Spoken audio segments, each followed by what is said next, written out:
Assalamualaikum warahmatullahi wabarakatuh. Apa kabar teman-teman semua? Semoga selalu dalam keadaan sehat walafiat. Kami dari Prodi Akuntansi Syariah, Fakultas Ekonomi dan Bisnis Islam IAIN Parepare. Sebelumnya, perkenalkan kami dari kelompok 2 yang terdiri dari saya sendiri Nur Fadilah, teman saya atas nama Wilda, Nur Aulia Anissa, dan Muhammad Aziz. Pada kesempatan kali ini, kami akan membahas materi mengenai aspek keperilakuan pada pengambilan keputusan dan pengambil keputusan.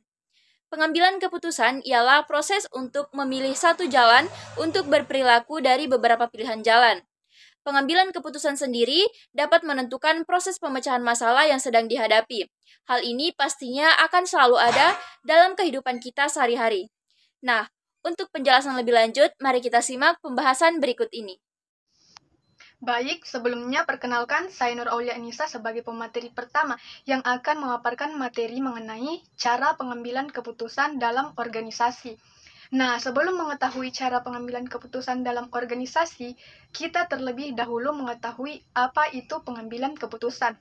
Nah, pengambilan keputusan adalah proses yang selalu dihadapi oleh setiap manusia, baik itu di dalam rumah tangga, di jalan, di kantor, atau dimanapun itu. Pengambilan keputusan adalah proses memilih di antara berbagai pilihan yang tersedia dengan mempertimbangkan dan memilih opsi yang terbaik berdasarkan tujuan yang ingin dicapai. Sebagai contoh kecil, pengambilan keputusan dalam kehidupan sehari-hari, yaitu ketika kita ingin berbelanja, kita harus mengetahui apa yang kita ingin beli. Apakah kita ingin membeli makanan, ataukah sayuran, buah-buahan, atau yang lainnya, dan kita harus memutuskan di mana kita membelinya. Apakah kita membelinya di pasar, atau di toko, atau di supermarket. Nah, itu adalah sebuah contoh kecil pengambilan keputusan dalam kehidupan sehari-hari. Nah, selanjutnya adalah cara pengambilan keputusan dalam organisasi. Ada 5 cara pengambilan keputusan dalam organisasi. Yang pertama, rasional terbatas.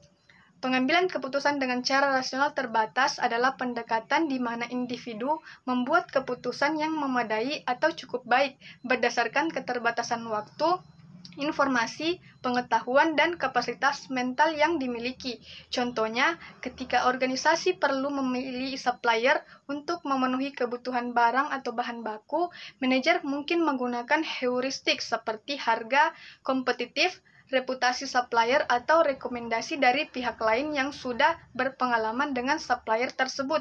Intinya, dalam pengambilan keputusan dengan cara rasional terbatas, individu tetap berusaha membuat keputusan yang masuk akal dalam konteks yang diberikan, tetapi mereka menerima batasan dan memiliki solusi yang memadai dalam batas waktu dan sumber daya yang ada. Nah, yang kedua itu intuisi. Pengambilan keputusan dengan cara intuisi adalah ketika kita membuat keputusan secara cepat berdasarkan perasaan atau firasat yang muncul dalam pikiran kita, tanpa melibatkan proses pemikiran yang terperinci atau analisis logis.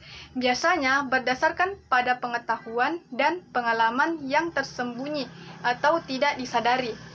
Contohnya, ketika kita memiliki insting atau naluri yang kuat tentang situasi dan kita mengikuti perasaan tersebut untuk membuat keputusan tanpa berpikir terlalu lama. Nah, yang ketiga itu identifikasi masalah. Pengambilan keputusan dengan cara identifikasi masalah yaitu mengenali, memahami, dan mengatasi masalah yang ada. Langkah-langkahnya yaitu mengamati gejala, mengumpulkan informasi, menganalisis akar penyebab, mengembangkan alternatif solusi, memilih solusi terbaik, dan mengimplementasi serta mengevaluasi solusi yang dipilih. Dengan cara ini, organisasi dapat menghadapi dan mengatasi masalah dengan langkah-langkah yang tepat. Nah, yang keempat yaitu pembuatan pilihan.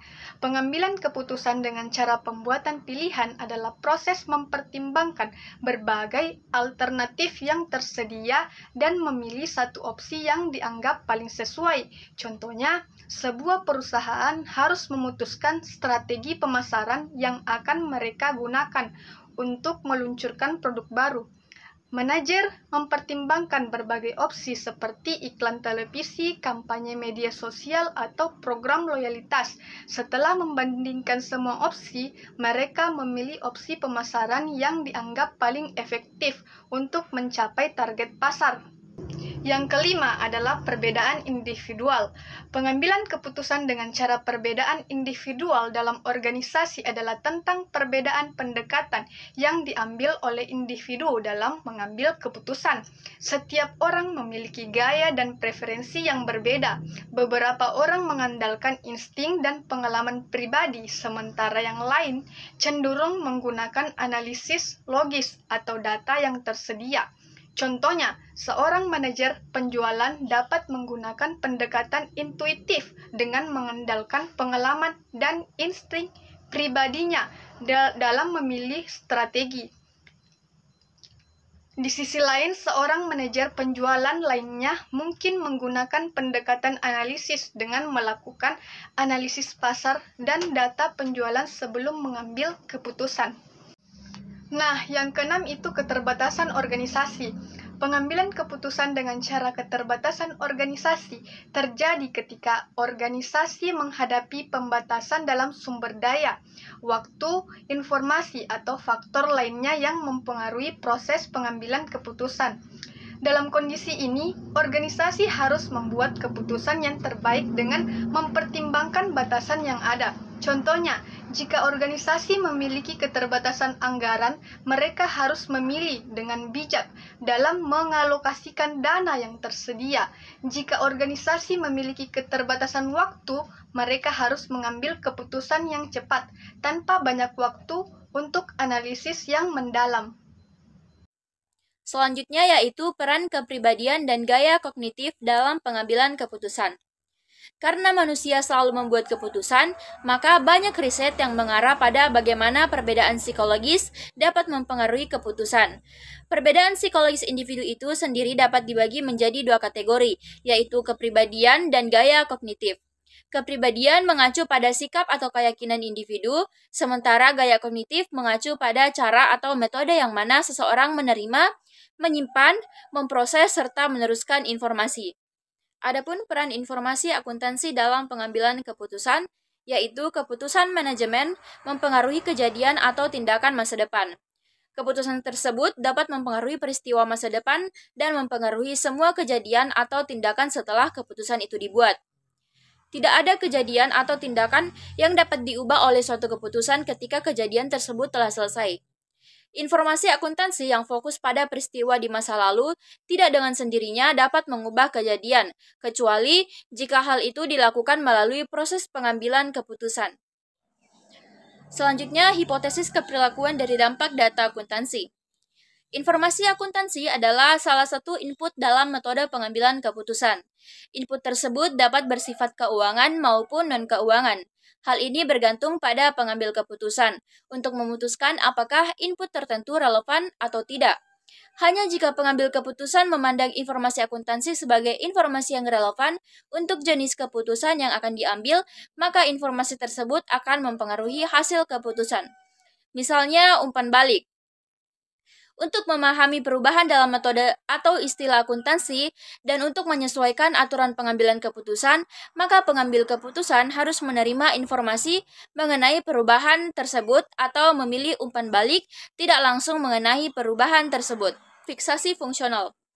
Ketika mereka menerima suatu istilah atau pendekatan pengukuran akuntansi sebagai alat untuk mengelola proses pengambilan keputusan mereka, maka perilaku mereka jarang sekali akan dipengaruhi oleh perubahan dalam metode atau terminologi akuntansi yang digunakan. Assalamualaikum warahmatullahi wabarakatuh.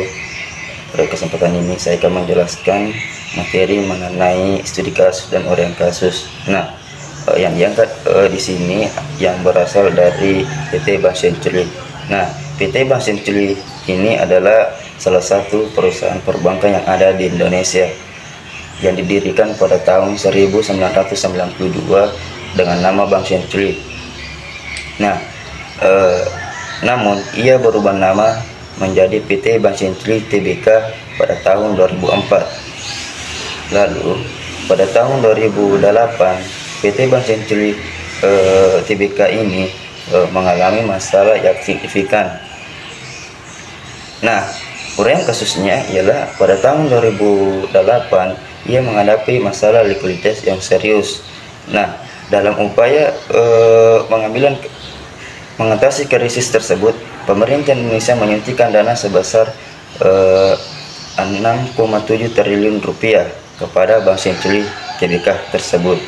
Nah, namun investigasi kemudian mengungkapkan adanya tindakan korupsi. Nah, dalam pengambilan keputusan ada 3 hal yang temuan di sini. Yang pertama itu adalah penggunaan kebijakan kredit. Yang kedua ialah praktik korupsi.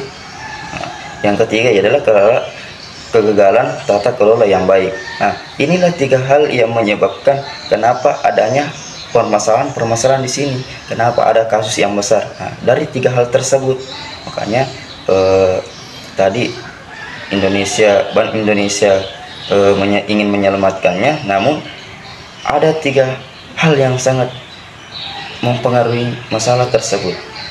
Baik, sekian. Wassalamualaikum warahmatullahi wabarakatuh. Itulah tadi pemaparan materi dari kelompok kami. Semoga apa yang kami sampaikan dapat bermanfaat bagi kita semua.